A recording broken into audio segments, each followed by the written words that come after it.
नमस्कार मंडळी, नवा दिवस नवी सुरुवात. आज नाश्त्याला काय या सिरीजमध्ये तुमचं खूप खूप स्वागत आहे. तर चला तर मग आपण बघूयात आज नाश्त्याला नेमकं काय बनवायचं आहे ते. तर आज आपण बनवणार आहोत सोया चंक्सची टिक्की. तर या सिरीजमध्ये मी तुम्हाला सगळ्यात जवळजवळ हेल्दी रेसिपीज दाखवणार आहे. ऑइली असं काहीच दाखवणार नाही आहे. तर आता एक मिक्सरचं भांडं घ्या, त्याच्यामध्ये सोया चंक्स काढून घ्या, त्याच्यामध्ये 4 ते 5 लसूण पाकळ्या टाका. तुमच्या चवीन म्हणजे तुम्हाला पाहिजे तसं तुम्ही त्याच्यामध्ये मिरच्या टाकू शकता. मी 4 मिरच्या घेतलेल्या आहेत आणि हे मिक्सरमधून फिरवून घेतलेलं आहे.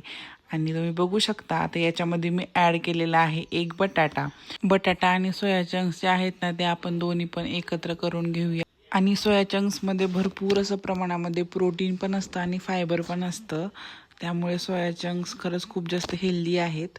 आणि आता याच्यामध्ये आपण थोडं बाइंडिंग यावं म्हणून थोडंसं बेसन पीठ आणि थोडं कॉर्नफ्लॉवर ॲड करणार आहोत. अगदी 2 चमचे इतकं कॉर्नफ्लॉवर मी याच्यामध्ये ॲड केलेलं आहे. आता आपण याच्यामध्ये मसाले ॲड करूयात. धनापूड टाकलेली आहे मी, ते थोडंसं लाल तिखट टाकलेलं आहे, हळद टाकलेली आहे आणि चवीनुसार मीठ पण टाकलेलं आहे. आणि मी कोथिंबीर टाकली, माझ्याकडे कोथिंबीर नव्हती, तुम्ही कोथिंबीर पण याच्यामध्ये ॲड करू शकता. आणि हे पूर्ण एकत्र एकजीव करून घ्या.